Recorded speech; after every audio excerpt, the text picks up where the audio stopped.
I stood in the living room of my Scottsdale home, watching my son Marcus fumble with his keys at the front door.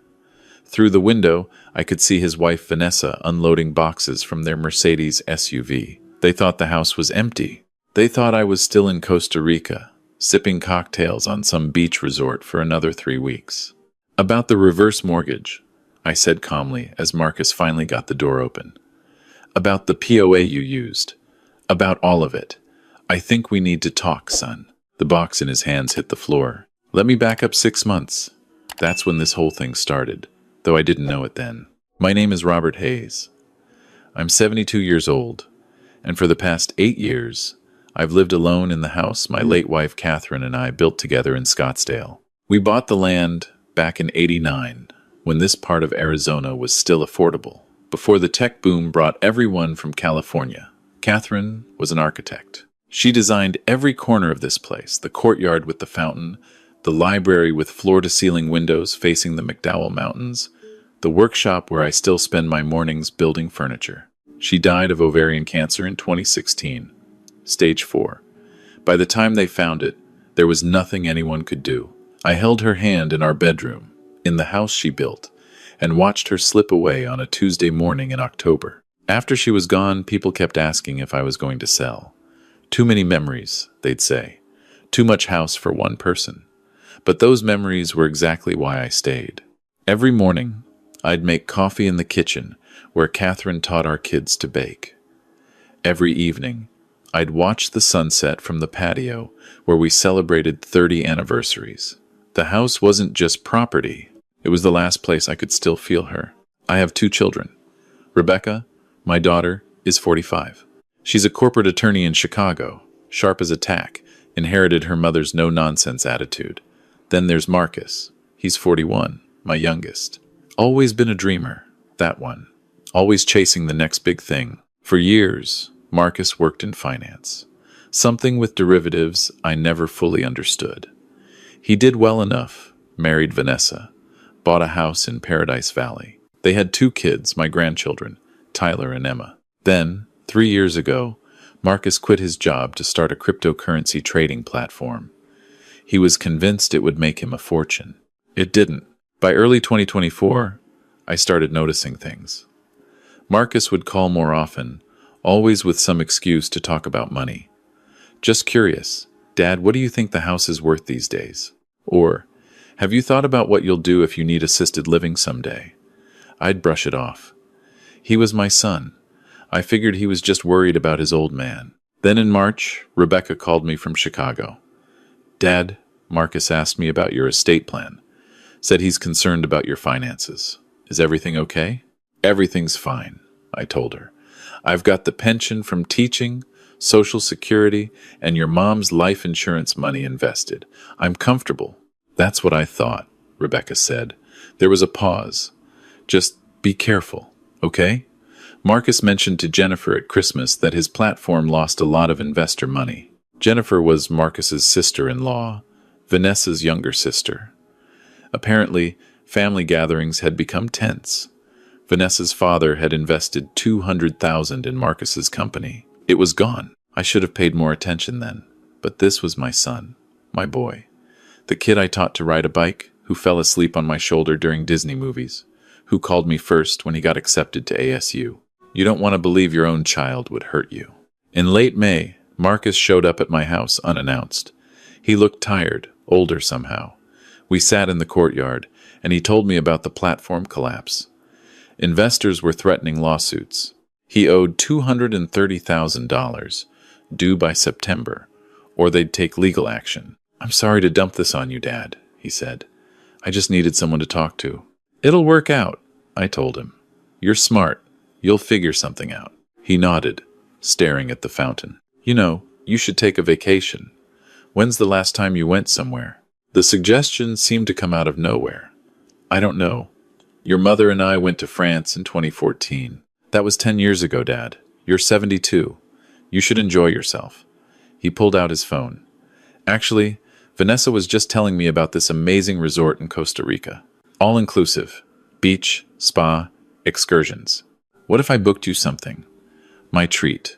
Call it a late birthday present. I tried to object, but Marcus insisted. He was so enthusiastic, more animated than I'd seen him in months. Looking back, I should have questioned why a man drowning in debt wanted to spend money on a luxury vacation for his father. But I was thinking like a dad, not like a Mark. I thought maybe he needed to do something good, to feel like he wasn't failing at everything. 2 weeks later, Marcus presented me with a full itinerary. 3 months in Costa Rica, July through September. An ocean view villa at an all-inclusive resort near Manuel Antonio. Tours, activities, everything paid for. 3 months? I said. That's a long time. You've got nothing but time, Dad. Enjoy it. You deserve it. Before I left, there was one piece of business to handle. Marcus came by with some papers from his attorney. It's just an update to your power of attorney, he explained. The one you and Mom set up is outdated. This gives Rebecca and me the ability to handle things if something happens to you while you're abroad. Medical decisions, financial stuff, just a precaution. I should have read it more carefully. I should have had my own lawyer review it, but Rebecca's name was on it too, and I trusted my children. I signed it at my kitchen table while Marcus watched. A notary he brought witnessed my signature. Thanks, Dad, Marcus said, folding the papers. This gives me peace of mind, knowing you're protected. I left for Costa Rica on July 8th. The resort was beautiful white sand beaches, tropical gardens, howler monkeys in the trees at dawn. I spent my days reading, swimming, trying to relax. But something felt off.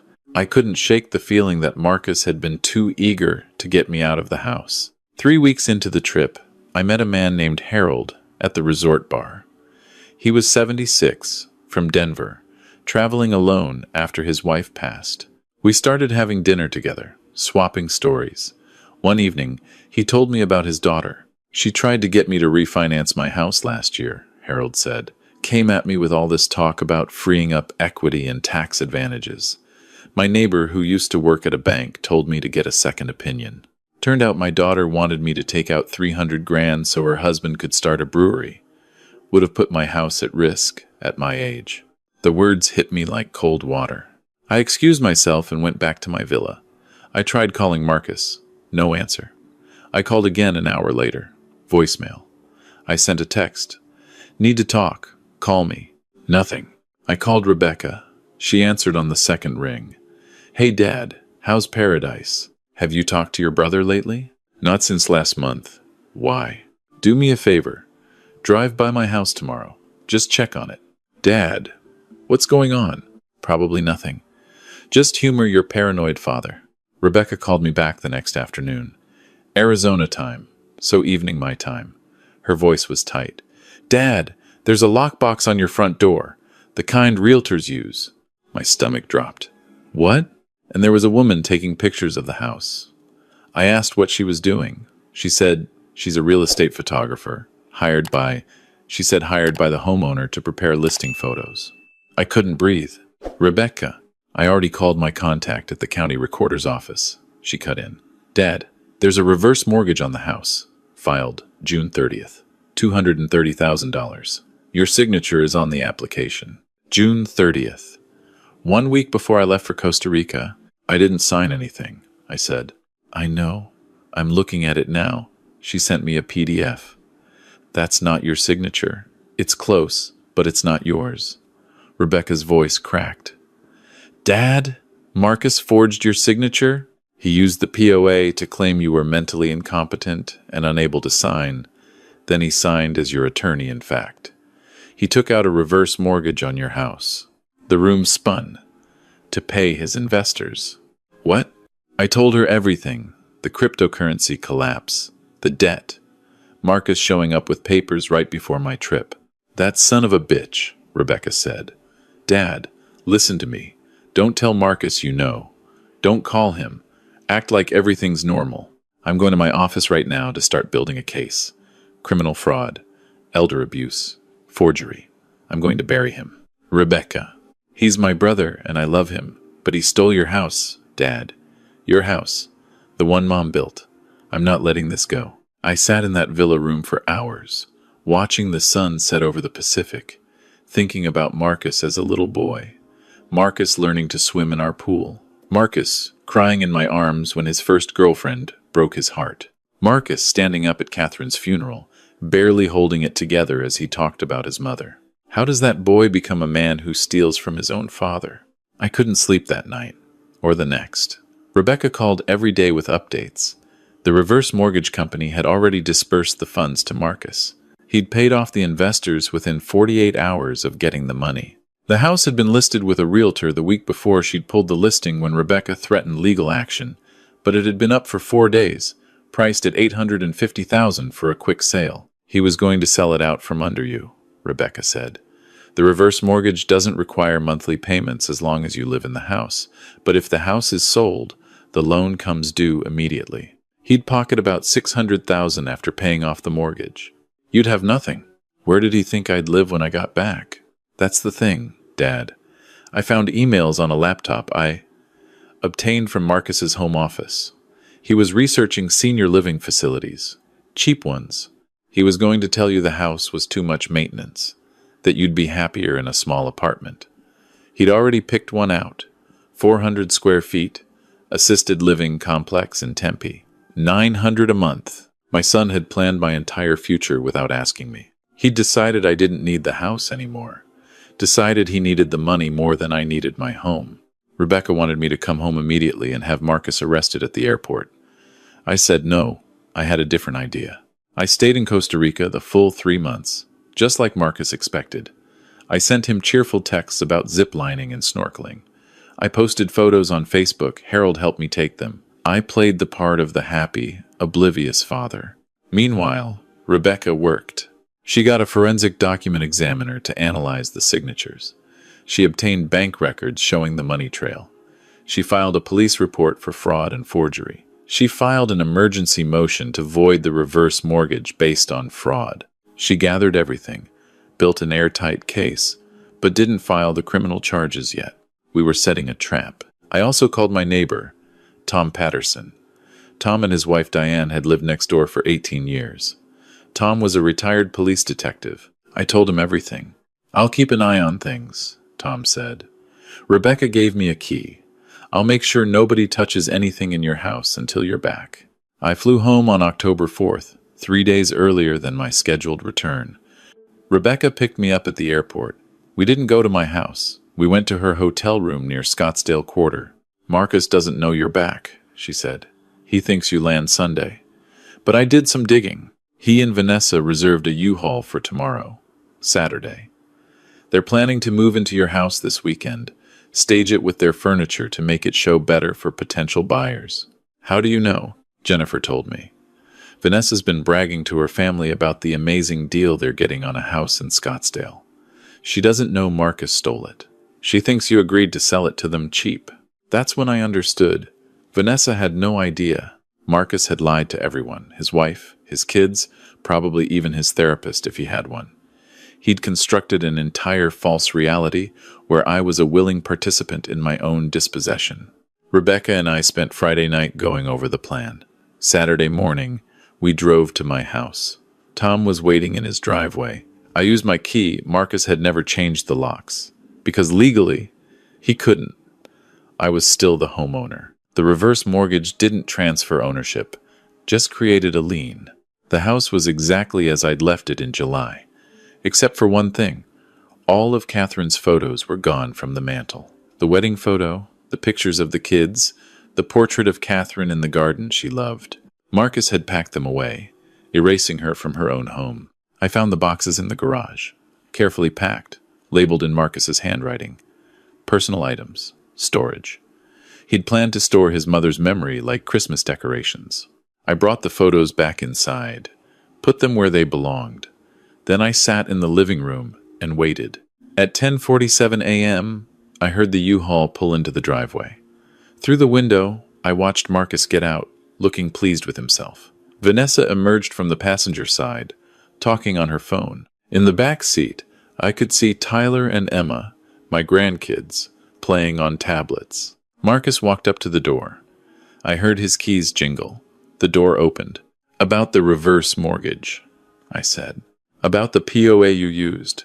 About all of it. I think we need to talk, son. The box hit the floor. Inside, I could see picture frames, photos of Marcus's family. He was already moving in. Dad. His face went white. You're not supposed to be. I'm not supposed to be here? I stood up.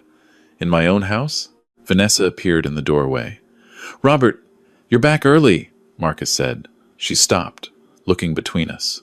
What's going on? Your husband took out a $230,000 reverse mortgage on my house without my knowledge or consent, I said calmly. He forged documents claiming I was incompetent. He used the money to pay off his investors. Then he tried to sell my house while I was out of the country. Vanessa's phone slipped from her hand. What? That's not Dad. You don't understand, Marcus started. I understand perfectly. I pulled out my phone and showed him the screen. Rebecca had sent me the forensic report. That's your signature on the POA authorization where you declared me mentally unfit to make financial decisions. That's your handwriting on the reverse mortgage application where you forged my signature. That's your bank account where the money was deposited on July 1st. Marcus's face crumbled. I was going to pay you back. The investors were going to sue me. I could have gone to prison. I just needed time. So you stole from your father instead. Rebecca's voice came from behind them. She'd been waiting in her car. She walked up the driveway, her heels clicking on the pavement. Hi, Marcus. Vanessa. Rebecca, please. Marcus turned to his sister. You have to understand. I didn't have a choice. You had a choice, Rebecca said. You chose to commit fraud. You chose to forge documents. You chose to violate your fiduciary duty as Dad's power of attorney. You chose to steal his house. She handed him a folder. That's a copy of everything I'm filing Monday morning. Criminal fraud, forgery, financial elder abuse, breach of fiduciary duty. The county prosecutor is very interested. Vanessa was crying. Marcus, tell me this isn't true. Tell me you didn't steal from your father. Marcus said nothing. Oh my God. Vanessa backed away from him. I thought he agreed to sell. You said he wanted to downsize, that he was okay with it. He would have been okay with it eventually, Marcus said quietly. He's alone in this big house. He doesn't need all this space. I thought. You thought you'd make that decision for him? I said. You thought you knew better than me what I needed? This house is worth almost $1 million. You're sitting on all this money while I'm drowning. I'm your son. Doesn't that mean anything? The words hung in the air. In the driveway, I could see Tyler and Emma watching through the U-Haul window, confused. Being my son means something, I said softly. It means I gave you everything. I paid for your education. I helped with the down payment on your first house. I was there for you every time you needed me. But it doesn't mean you get to steal my home. Tom Patterson appeared on his front porch. He'd been listening, making sure things didn't escalate. Behind him, Diane was on her phone. Later, I learned she was calling Jennifer, Vanessa's sister. Word spreads fast in neighborhoods like ours. I'm leaving, Vanessa said. Kids, get out of the truck. We're going to Grandma's. Vanessa, wait, Marcus reached for her. She jerked away. Don't touch me.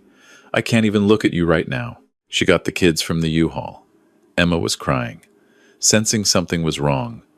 Tyler, older at 13, looked angry. They'd heard enough to understand their father had done something bad. After they left, it was just me, Marcus, and Rebecca in the living room. Here's what's going to happen, Rebecca said. You have two options. Option 1, I file criminal charges Monday. You're arrested, prosecuted, and probably convicted. You'll serve time for elder abuse and fraud. Your kids will visit you in prison. Option 2, you reverse the mortgage immediately. You pay back every penny of the $230,000, plus Dad's legal fees, plus interest.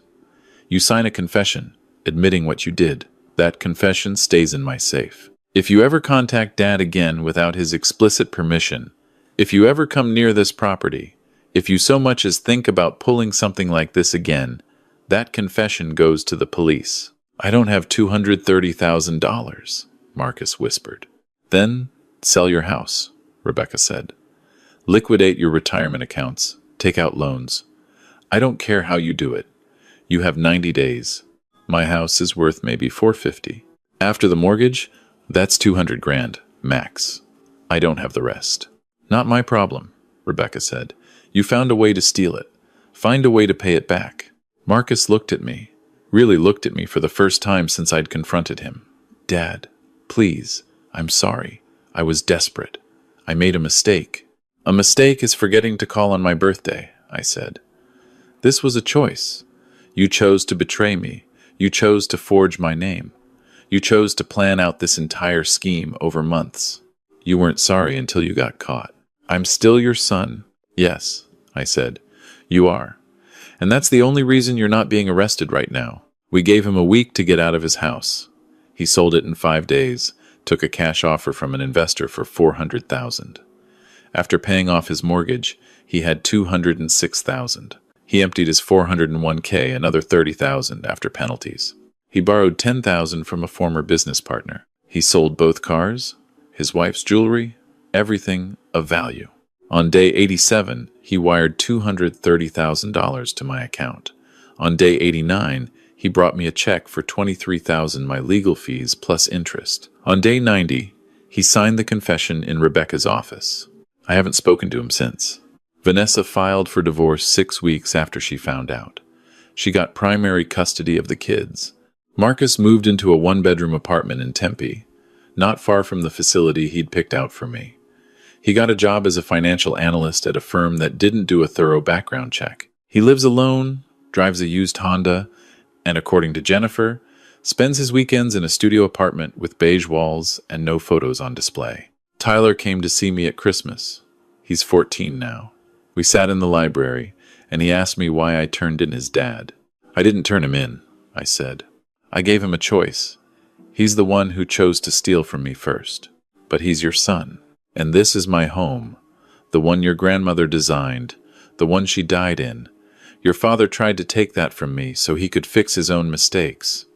Would you want me to just let that go? Tyler thought about it. No, he said finally. I guess not. Your father isn't a bad person, I told him. But he did a very bad thing. And actions have consequences. Emma won't talk to me. She's 11. In her mind, Grandpa made Daddy lose everything. Vanessa says she's in therapy, working through it. Maybe someday she'll understand. Maybe she won't. That's a consequence I have to live with. Rebecca has been incredible through all of this. She stayed in Scottsdale for a month after it happened, making sure I was okay. We've always been close, but this brought us even closer. She's the one who insisted I see a therapist, who sat with me on the nights I couldn't stop crying about losing my son. You didn't lose him, she said. He lost you. There's a difference. Tom and Diane still live next door. Tom still keeps an eye on things. Last month, he mentioned he'd seen Marcus drive by slowly twice. Just looking, Tom said. Didn't stop. But I logged it, just in case. Just in case. As if my own son is now a security threat. I updated my estate plan. Everything goes to Rebecca, with trust funds for Tyler and Emma that Marcus can't touch. I changed my POA to a professional fiduciary service, no family members involved. I installed security cameras. I sleep with my phone on the nightstand, Tom's number on speed dial. This is what my son's betrayal bought me. Safety measures in my own home. But I'm still here. Still in the house Catherine built. Still watching the sun set over the McDowell Mountains from our patio. Still working in the shop, building furniture for friends and neighbors. Still alive. Still independent. Still on my own terms. A few months ago, I got a letter from Marcus. Rebecca advised me not to open it. I did anyway. It was 3 pages long, handwritten. He said he was sorry. He said he'd been in therapy, working on himself. He said he understood why I did what I did, and he didn't blame me. He said he hoped that someday, maybe when enough time had passed, we could talk. He said he missed me. I read that letter a dozen times. Then I put it in a box in my closet with Catherine's old letters. I don't know if I'll ever respond. Because here's the thing Marcus never understood. It wasn't about the money. It wasn't even about the house. Not really.